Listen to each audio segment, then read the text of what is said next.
अकोला शहर में 2019 के एक धोखाधड़ी के मामले में अब आरोप पत्र दायर किया गया है। अकोला पुलिस ने अनूप डोडरिया समेत 5 आरोपियों के खिलाफ 3 साल के बाद 698 पन्नों का आरोप पत्र न्यायालय में दाखिल किया है। अकोला शहर के गिरिनगर निवासी एम देशमुख ने 2015 में रतनलाल प्लॉट निवासी अनूप निरंजन डोडिया और उसके परिवार के खिलाफ पुलिस में धोखाधड़ी की शिकायत दर्ज कराई थी, लेकिन पुलिस द्वारा मामले की कोई सुध न लेने से मामला ठंडा पड़ गया। उसके कुछ साल बाद उन्होंने तत्कालीन पुलिस अधीक्षक राकेश कलासागर से शिकायत की। उस समय उन्होंने फाइनेंशियल क्राइम ब्रांच में यह शिकायत दर्ज कराई थी, तभी से मामले की जांच चल रही थी। उस समय आर्थिक अपराध शाखा के तत्कालीन वरिष्ठ पुलिस निरीक्षक गणेश अनी ने अनूप निरंजन डोडिया, आशीष निरंजन डोडिया, प्रियंका आशीष डोडिया, नीलेश तिराले के खिलाफ विभिन्न धाराओं के तहत धोखाधड़ी का मामला दर्ज किया था।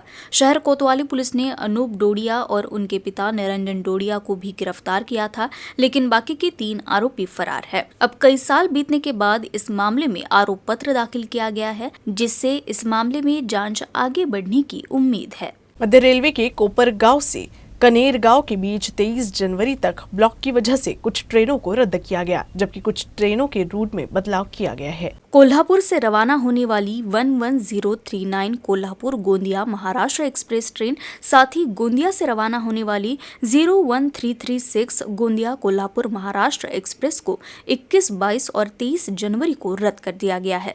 शेगांव से पुणे और पुणे से शेगांव के बीच सर्वाधिक लोकप्रिय महाराष्ट्र एक्सप्रेस 3 दिनों तक नहीं चलेगी। कोपरगांव और कनेरगांव के बीच कुछ ट्रेनें 23 जनवरी तक रद्द की गई है।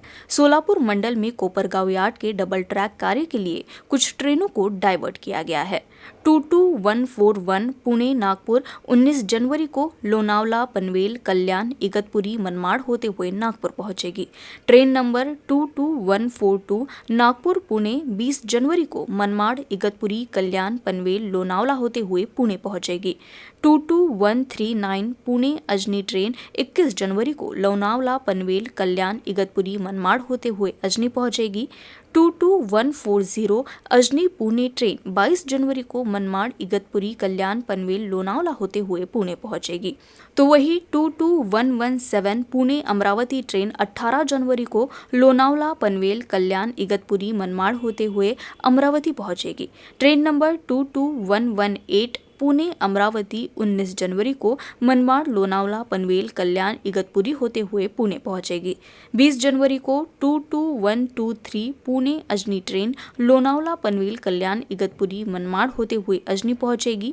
24 जनवरी को 22124 अजनी पुणे ट्रेन मनमाड़, इगतपुरी, कल्याण, पनवेल, लोनावला होते हुए पुणे पहुंचेगी। बुल्हान स्थित दिव्यांग कल्याण एवं पुनर्वास संस्था के मुकबधिर स्कूल में पूर्व मुकबधिर छात्रों का गुरु वंदना एवं स्नेह मिलन आयोजन किया गया।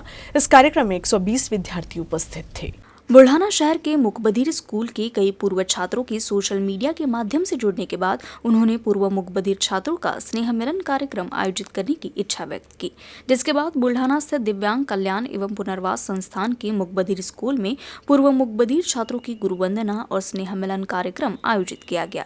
इस कार्यक्रम में कई पूर्व छात्रों ने भाग लिया और अपने स्कूली जीवन की यादों को साझा किया। वर्तमान में इस मुकबधिर स्कूल में 1 से 7वीं तक की पढ़ाई होती है, इसलिए इन पूर्व मुकबधिर छात्रों ने यहाँ 12वीं तक की शिक्षा की व्यवस्था करने की भी इच्छा जताई है। या स्नेह मेळाव्यानिमित्ताने जिल्हा आणि जिल्ह्याबाहेरील सर्व विद्यार्थी, माजी विद्यार्थी या ठिकाणी आलेले आहेत। या मेळाव्यामध्ये 120 विद्यार्थी सहभागी झालेले आहेत। या विद्यार्थ्यांना बाहेर शिक्षणासाठी खूप अडचणी येतात। लातूर, नागपूर, पुणे या ठिकाणी जावे लागते। तर त्या विद्यार्थ्यांना या मेळाव्याच्या माध्यमातून अपंग कल्याण व पुनर्वसन संस्थेचे अध्यक्ष आदरणीय पितृतुल्य डॉक्टर साजर साहेब यांना अशी विनंती केलेली आहे की या ठिकाणी जिल्ह्याच्या ठिकाणी 8, 9, 10 हे वर्ग नाही आहेत। या वर्ग मिळवण्यासाठी आपण शासन दरबारी उच्च कोटीचे प्रयत्न करावेत। या प्रयत्नाच्या माध्यमातून जर या ठिकाणी अपंग कल्याण व पुनर्वसन संस्थेला 8, 9, 10, 11, 12 हे क्लासेस मिळाले, वर्ग मिळाले तर गोरगरीब वंचित घटकातल्या मुलांना शिक्षणासाठी या ठिकाणी विशेष संधी उपलब्ध होईल। या दृष्टिकोनातून डॉक्टर छाजर साहेब यांनी असे शासन दरबारी असे अर्ज वगैरे देण्याचे त्यांनी मान्य केलेलं आहे। नमस्कार, माझं नाव इंगळे आहे आणि मी या शाळेमध्ये KG1 ते 7व्या वर्गापर्यंत पास झालेला आहो आणि सध्या या मेळाव्याच्या माध्यमातून मी या मुलांचा डॉक्टर छाजेड साहेब यांच्या मार्गदर्शनाखाली आणि संस्थाचालकांच्या सर्व मार्गदर्शनाखाली या मुलांचा सर्वांगीण विकास होण्यासाठी या ठिकाणी हा गुरुदक्षिणा आणि स्नेह मेळावा या ठिकाणी आयोजित केलेला आहे। या मेळाव्याला जिल्हा आणि जिल्ह्याबाहेरून या ठिकाणी मुलं आलेले आहेत, मुलीसुद्धा आलेले आहेत। अनेक मुलं मुली वेगवेगळ्या ठिकाणी जॉब करत आहेत। यांना या ठिकाणी 10वा वर्ग होण्यासाठी आम्ही डॉक्टर साहेबांना विनंती केलेली आहे। 8, 9, 10, 11 या बुलढाण्यात व्हावं ही अशी अपेक्षा डॉक्टर साहेबांकडे अध्यक्ष आदरणीय साजेड साहब यांच्याकडे केलेली आहे। अमरावती विभाग स्नातक निर्वाचन क्षेत्र के कार्यक्रम की घोषणा हो चुकी है। 30 जनवरी को मतदान होगा तो वही 2 फरवरी को मतगणना होगी। जिला कलेक्टर HP तुमोड़ ने जानकारी दी कि बुल्ढाना जिले के कुल 22 मतदान केंद्रों पर 36,497 स्नातक प्रत्याशी अपने मताधिकार का प्रयोग करेंगे। नामांकन पत्र 5 जनवरी 2023 तक जमा किए जा सकेंगे। नामांकन पत्रों की जांच 13 जनवरी को होगी। 16 जनवरी तक नामांकन फॉर्म वापस लिया जा सकता है, जिसके बाद 30 जनवरी को सुबह 8 बजे से मतदान होगा और 2 फरवरी को वोटों की गिनती होगी। निवडणूक आयोगाने राज्यामध्ये होऊ घातलेल्या पदवीधर आणि शिक्षक मतदारसंघाच्या निवडणुकीचा कार्यक्रम 29 जानेवारी 2022ला घोषित केलेला आहे। त्यानुसार अमरावती विभागाची सुद्धा पदवीधर मतदारसंघाची निवडणूक जाहीर झालेली आहे। त्यासाठी निवडणुकीचा कार्यक्रम खालीलप्रमाणे राहणार आहे। 5 जानेवारीला अधिसूचना प्रसिद्ध होईल आणि त्या तारखेपासूनच नामनिर्देशन पत्र स्वीकारल्या जातील। नामनिर्देशन पत्र दाखल करण्याकरता शेवटची तारीख 12 जानेवारी 2023 अशी राहणार आहे। नामनिर्देशन पत्राची छाननी 13 जानेवारीला होणार आहे। अर्ज मागे घेण्याकरता 16 जानेवारीपर्यंतचा वेळ देण्यात आलेला आहे। मतदानाचा दिनांक 30 जानेवारी 2023ला सकाळी 8 ते दुपारी 4 वाजेपर्यंत राहणार आहे। मतमोजणीची प्रक्रिया ही 2 फेब्रुवारीला राहणार आहे आणि पूर्ण मतदानाची प्रक्रिया 4 फेब्रुवारीपर्यंत संपणार आहे। स्नातकों और बेरोजगारों की समस्याओं के समाधान के लिए और उन्हें न्याय दिलाने के लिए अकोला शहर में महाराष्ट्र स्नातक संघर्ष अराजनीतिक संगठन की स्थापना की गई। अकोला में पत्रकार परिषद आयोजित की गई, जिसमें ये जानकारी दी गई। सामाजिक कार्यकर्ता डॉक्टर विजय दुतोंडे ने बताया कि यह संगठन पूरी तरह से अराजनैतिक है और किसी भी राजनीतिक दल से बंधा नहीं होगा। उन्होंने घोषणा की कि इस संगठन का उद्देश्य केवल स्नातकों को न्याय प्रदान करना होगा। उन्होंने कहा कि सरकारी सेवा या निजी क्षेत्र में स्नातकों को रोजगार के अवसर प्रदान करने के लिए कड़ा संघर्ष करेंगे और उन्हें उनका हक दिलाने के लिए हर संभव प्रयास करेंगे। उन्होंने कहा कि इस संगठन का उद्देश्य पिछले 10 से 15 वर्षों से अल्प पारिश्रमिक पर विभिन्न सरकारी कार्यालयों में संविदा के आधार पर कार्यरत कर्मचारियों को स्थायी रोजगार के लिए संघर्ष करना है। पदवीधर संघर्ष संघटना आज आम्ही स्थापन करून राहिलो आहोत। याचा मुख्य उद्देश हेच आहे की पदवीधरांना जे आज पदवीधर होत असताना जो अन्याय होत आहे तो अन्याय दूर करण्यासाठी आणि जे काही प्रलंबित प्रश्न आहेत शासन दरबारी ते मार्गी लावण्यासाठी आम्ही जास्तीत जास्त प्रयत्न करणार आहोत। त्याच्यामुळे कंत्राटी पद्धतीने जे पदवीधर जे नोकरी करत आहेत त्यांना परमनंट कसं होतील आणि ज्या जागा ज्या प्रत्येक विभागामध्ये हजारोने ज्या खाली आहेत त्या लवकरात लवकर कशा भरल्या जातील याच्यासाठी आम्ही महत्त्वाचा उद्देश राहील। त्यानंतर सेवानिवृत्त लोकांना जे परत त्यांना नोकरीवर कंत्राटी पद्धतीने लावल्या जातील ते त्यांच्याऐवजी जे पदवीधर बेरोजगार आहेत त्यांना कसं जास्तीत जास्त या पदामध्ये समाविष्ट करण्यात येईल हा आमचा मुख्य उद्देश राहणार। अकोला में मराठा मंगल कार्यालय में मराठा सेवा मंडल के सहयोग से विवाह योग्य युवक युवती परिचय सम्मेलन का आयोजन किया गया।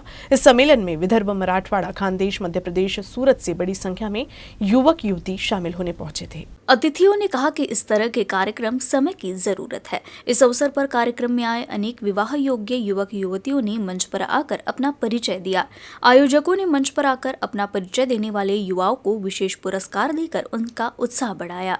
कार्यक्रम की अध्यक्षता मारुतिराव भगत एवं मुरलीधर सातले ने की। मुख्य अतिथि के रूप में व्यवसायी मनोज चौहान, सुधीर मांडवे, गजानन थेटे, आशीष जाधव, प्रशांत जानोलकर, महेंद्र कदम, अनिल बिडवे, अश्विन नवले, दत्तात्रय पवार, रवि शिंदे, विष्णुपंत काशद, गोविंदराव मांडवे, संतोष सोनवणे, सोनवणे, पूर्व पार्षद प्रभावती जाधव, दुर्गा पवार, शारदा सटाले, शीतल चौहान उपस्थित थे। इस अवसर पर अपने क्षेत्र में उल्लेखनीय कार्य करने वाले उद्योगपति मनोज चौहान, पटवारी महेंद्र कदम, प्रोफेसर प्रशांत जानोरकर, नगरपालिका अधिकारी अनिल बिदवे को विशेष रूप से सम्मानित किया गया। त्यामुळे आता आम्हाला अभिमान वाटतो किंवा आपला आमचा विश्वास आहे। मित्रांनो, समाज म्हटलं तर एक घटक असतो। समाजासाठी आपण ज्या घटकामध्ये जमा होतो, आपण तिथं बसतो, उठतो, आपल्या एकामेकांसोबत नाळ जोडलेली असतो, त्याला समाज म्हणतात। आज आपण ऐकतो की ज्या समाजाची रूढी परंपरा समाप्त झाली, तो समाज समाप्त झाला।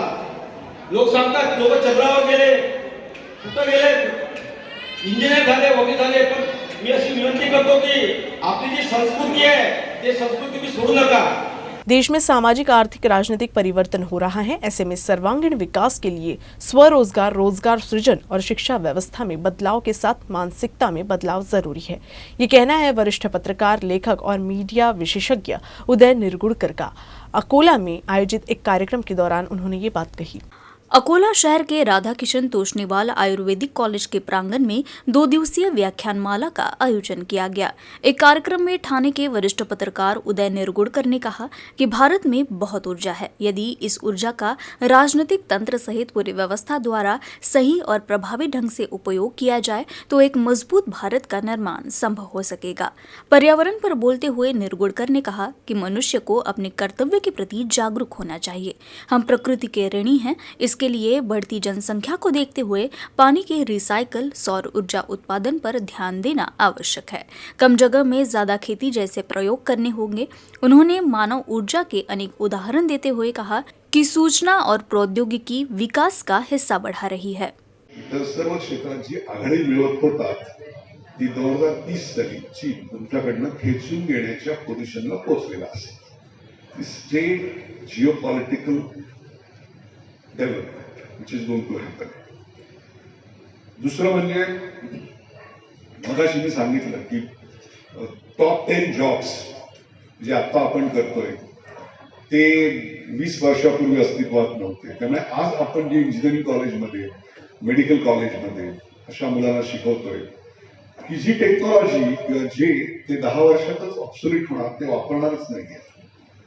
सो we are for the first time मागच्या हजारो वर्षात पहिल्यांदा असं घडतंय की आम्ही अशी जनरेशन निर्माण करतोय की जी जनरेशन त्यांच्या शिक्षणाचा कुठलाच उपयोग फारसा हाताशी न घेता जॉब मार्केटमध्ये किंवा संसारात पडणार आहे। प्रतिबंधित नायलॉन मांजा न केवल मनुष्यों के लिए बल्कि पशु पक्षियों के लिए भी हानिकारक होता है, लेकिन कुछ लोग नायलॉन मांजे का धड़ल्ले से इस्तेमाल करते हैं, जिसका खामियाजा बेजुबान पशु पक्षियों को भुगतना पड़ता है। अकोला पुराने शहर में गुलजारपुरा इलाके में प्रतिबंधित नायलॉन मांजे में एक बाज पक्षी बुरी तरह से बस गया। नागरिकों और दमकल कर्मियों ने बाज को नायलॉन मांजे की जाल से चिपकाकर उसकी जान बचाई। नायलॉन मांजे पर प्रतिबंध के बावजूद कई लोग चंद पैसों की चाह में इसे चोरी छिपे ढंग से बेचते हैं, जिसका खामियाजा मनुष्यों के साथ पशु पक्षी भी भुगतते हैं। अकोला पुराने शहर के गुलजारपुरा इलाके के नागरिकों को एक बड़े पीपल के पेड़ पर एक बाज नायलॉन मांजा में फंसा दिखाई दिया। नागरिकों ने उसे बचाने का प्रयास किया लेकिन असफल रहे। इस दौरान तुरंत दमकल कर्मियों को बुलाया गया। दमकल कर्मियों ने मौके पर पहुंचकर बाज को बचाने की कोशिश की लेकिन वो भी असफल रहे। इसी बीच एक स्थानीय युवक ने दमकल की सीढ़ी की मदद से बाज को पेड़ पर से नीचे उतारा। नायलॉन मांजे में बाज के फंसने से बाज पक्षी बुरी तरह से घायल हो गया था।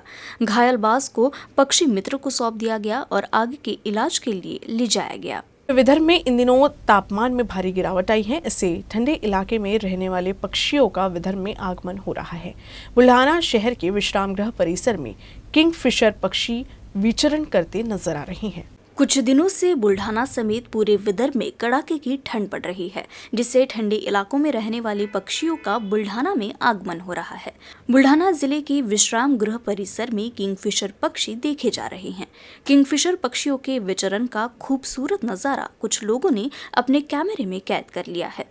कई साल बाद इस साल ज्यादा बारिश के कारण ठंडे इलाकों में रहने वाले पक्षियों की संख्या बढ़ने से पक्षी शहर की ओर रुख कर रहे हैं और इनमें ही किंगफिशर पक्षी भी शामिल होने की जानकारी पक्षी विज्ञानी संजय गुरव ने दी। यावर्षी पावसाळा भरपूर झाला म्हणजे गेल्या 20 ते 30 वर्षामध्ये नाही झाला एवढा पावसाचा प्रमाण यावर्षी सर्व महाराष्ट्रभर पाहण्यास मिळालेलं आहे आणि त्यामुळे पाणथळीच्या जागी जे पक्षी असतात, पाणथळीचे जे पक्षी आहेत त्या पक्ष्यांच्या संख्येत मोठ्या प्रमाणात वाढ झालेली दिसत आहे, ज्यामध्ये किंगफिशर खंड्या आहे, डिवर बगडे आहेत, बदक आहेत, इतरही काही पक्षी आहेत. तर यांच्या संख्येमध्ये मोठ्या संख्येने वाढ झालेली दिसत आहे. आपल्याकडे 2 ते 3 प्रकारचा किंगफिशर पाहण्यास मिळतो.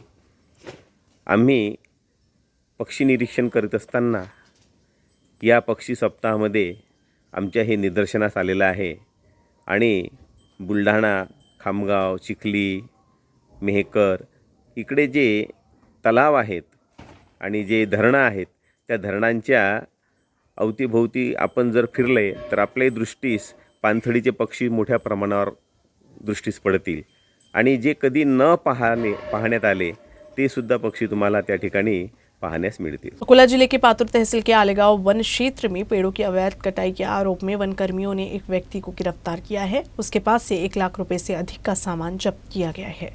अकोला के पातुर तहसील के आलेगांव वन क्षेत्र के भारत के जंगल में पेड़ों की अवैध कटाई कर रहा था। वन क्षेत्र में पेड़ों को अनियंत्रित काटने के मामले में एक व्यक्ति को गिरफ्तार किया है। काटे गए पेड़ों से पलंग, मंदिर और फ्रेम बनाते समय आरोपी को गिरफ्तार किया गया है। उसके पास से पेड़ से बना 1 लाख से अधिक का सामान जब्त किया गया है। आरोपी के खिलाफ भारतीय वन अधिनियम की धारा के तहत मामला दर्ज किया गया है। अकोला जिले के मूर्तिजापुर तहसील के माणा इलाके में रेत तस्करों का मामला सामने आया है। जिला पुलिस अधीक्षक संदीप घुगे व अपर पुलिस अधीक्षक मोनिका राउत के नेतृत्व में माना पुलिस ने रेत तस्करों पर नकेल कसना शुरू कर दिया है। रात्रि गश्त के दौरान पुलिस स्टेशन के अधिकारी व कांस्टेबल रेत तस्करों पर नजर रखे हुए थे।